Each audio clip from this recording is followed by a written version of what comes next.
Hello, എല്ലാവർക്കും പാരമ്പര്യയിലേക്ക് സ്വാഗതം. നമുക്കിന്ന് ഏത്തപ്പഴം കൊണ്ടൊരു ലഡു ഉണ്ടാക്കാം കേട്ടോ. വളരെ വെറൈറ്റി ആയിട്ടുള്ള ഒരു സ്നാക്കാണ്, നല്ല ടേസ്റ്റാണ്. കുട്ടികൾക്കൊക്കെ കഴിക്കാൻ കൊടുക്കാനൊക്കെ നല്ല ഹെൽത്തിയുമാണ്. ഇവിടെ ഞങ്ങൾ 4 പേരേ ഉള്ളൂ. ഞാൻ ലഡു ഉണ്ടാക്കി കഴിഞ്ഞപ്പോൾ 23 ലഡു ഉണ്ടായിരുന്നു. പക്ഷേ അത് 1 മണിക്കൂറിൽ പറന്നു പോയ വഴി പോലും എനിക്കറിയത്തില്ല. അത്ര പെട്ടെന്ന് സ്വാദ് കൊണ്ട് അത് കാലിയായി. അപ്പോൾ നമുക്ക് അതിനായിട്ടൊരു 3 ഏത്തപ്പഴം, നല്ല പഴുത്ത ഏത്തപ്പഴം ഞാൻ എടുത്തു. ചെറുതായിട്ടൊന്ന് കട്ട് ചെയ്ത് വെച്ചിട്ടുണ്ട്.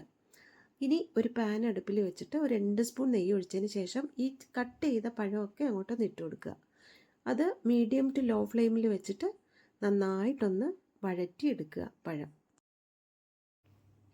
ഇനി നമുക്ക് നെയ്യ് ആവശ്യമായിട്ട് വരികയാണെങ്കിൽ ഒരു 2 ടേബിൾ സ്പൂൺ നെയ്യൊക്കെ ഒഴിച്ചു കൊടുക്കാം. ഒരുപാട് നെയ്യൊന്നും ഒഴിക്കേണ്ട ആവശ്യമില്ല കേട്ടോ, കാരണം ഈ പഴത്തിനകത്ത് തന്നെ ഒരു ഈർപ്പമയം ഉള്ളതുകൊണ്ട് അത് ഒരു 2 ടേബിൾ സ്പൂൺ നെയ്യിലൊക്കെ അത് സെറ്റായി നല്ല വഴണ്ട് വന്നോളും. ഇനി ഒരു 2 മിനിറ്റ് കൂടെ കഴിഞ്ഞതിന് ശേഷം നമ്മുടെ മധുരത്തിന് ആവശ്യമായ ശർക്കര ഇട്ട് കൊടുക്കുക. ശർക്കരയല്ല, പഞ്ചസാരയാണ് നിങ്ങൾക്ക് ഇഷ്ടമെങ്കിൽ പഞ്ചസാര വേണമെങ്കിലും ഇട്ട് കൊടുക്കാവുന്നതേ ഉള്ളൂ. അത് ഒരു 2-3 മിനിറ്റ് ഒന്ന് ഇളക്കിയതിന് ശേഷം ഒരു 1/4 കപ്പോ ഇല്ലെങ്കിൽ ഒരു 1/2 കപ്പോ തേങ്ങ ഇട്ട് കൊടുക്കുക. തേങ്ങയൊക്കെ നമ്മുടെ ഇഷ്ടമാണ്, കാരണം തേങ്ങ വേണ്ടാന്നുണ്ടെങ്കിൽ അത് സ്കിപ്പ് ചെയ്യാം.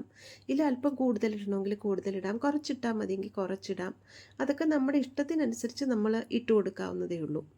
അത് ഒന്ന് നന്നായിട്ട് എല്ലാം കൂടെ ഒന്ന് വഴണ്ട് ഒന്ന് സെറ്റായി നന്നായിട്ട് വരുമ്പോഴത്തേക്ക് നമുക്ക് വേറെ എന്താ ചേർത്ത് കൊടുക്കേണ്ടതെന്ന് വെച്ചാൽ ഒരു 1/4 കപ്പ് റവ ഒന്ന് ചേർത്ത് കൊടുക്കണം. അത് എന്തിനാന്ന് വെച്ചാൽ നമ്മുടെ ലഡു ഒക്കെ ഇങ്ങനെ ഉരുണ്ടൊന്ന് കിട്ടാൻ വേണ്ടി, ഒരു പിടുത്തം കിട്ടാൻ വേണ്ടി നമ്മൾ ഇടുന്നതാണ് റവ. അപ്പോൾ ഒരു 1/4 കപ്പ് റവയ്ക്ക് എപ്പോഴും റവ കുക്കാകാനുള്ള വെള്ളം എന്ന് പറയുന്നത് 1:3 ആണ്. 3 മടങ്ങ് വെള്ളം ഒഴിക്കുമ്പോഴാണ് ഈ റവ കുക്കായി കിട്ടുന്നത്.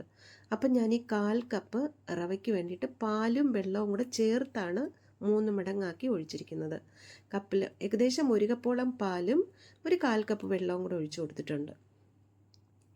നന്നായിട്ടൊന്ന് ഇളക്കുക. എപ്പോഴും തീ മീഡിയം ടു ലോ ഫ്ലെയിമിലിരിക്കാൻ വേണ്ടിയിട്ട് ശ്രദ്ധിക്കുക. ഇനി ഒരു 2 മിനിറ്റ് ഒന്ന് അടച്ചു വെച്ച് കഴിയുമ്പോഴത്തേക്ക് ആ റവ ഒന്ന് കുക്കായി വരും.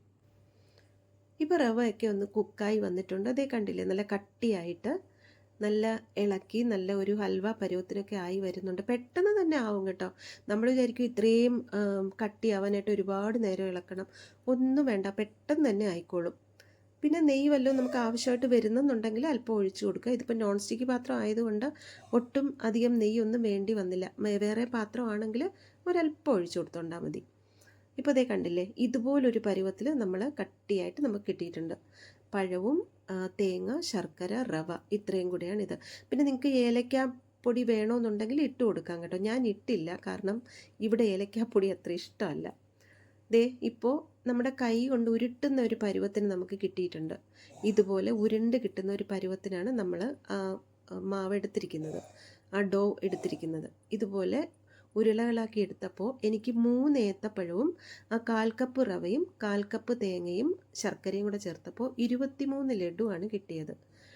ഇനി നമ്മൾ എന്താണെന്ന് വെച്ചാൽ ഉരുട്ടിയ ലഡു എല്ലാം കൂടെ ഒരു പാനിൽ ഒരല്പം നെയ്യൊന്ന് ഒഴിച്ചു കൊടുത്തതിന് ശേഷം ഒന്ന് ഷാലോ ഫ്രൈ ചെയ്തെടുക്കാം. ഇത് വേണമെങ്കിൽ എണ്ണയിൽ ഒരു അല്പം അരിപ്പൊടിയിൽ മുക്കി എണ്ണയിൽ നമ്മൾ ഡീപ്പ് ഫ്രൈ വേണമെങ്കിൽ ചെയ്തെടുക്കാം. ഞാനിപ്പോൾ ഒരല്പം നെയ്യ് ഒഴിച്ച് കൊടുത്തിട്ട് ഒന്ന് ഷാലോ ഫ്രൈ ചെയ്തെടുക്കുന്നേ ഉള്ളൂ. ഇതുപോലെ ഒന്ന് അകവും 2 സൈഡും ഒന്ന് മൊരിഞ്ഞതുപോലെ ഒന്നാക്കി എടുക്കുമ്പോഴത്തേക്ക് പുറത്തൊക്കെ ഒരു ക്രിസ്പിനെസ് കിട്ടും. നിങ്ങൾക്ക് വേണമെങ്കിൽ അല്പം അരിപ്പൊടിയിൽ മുക്കി എണ്ണയിൽ ഫ്രൈ ചെയ്തെടുത്തോളൂ, അത് നല്ലത് തന്നെയാണ്. അപ്പം ഇങ്ങനെ നമ്മുടെ ബനാന ലഡു നമുക്ക് റെഡിയായി കിട്ടിയിട്ടുണ്ട്.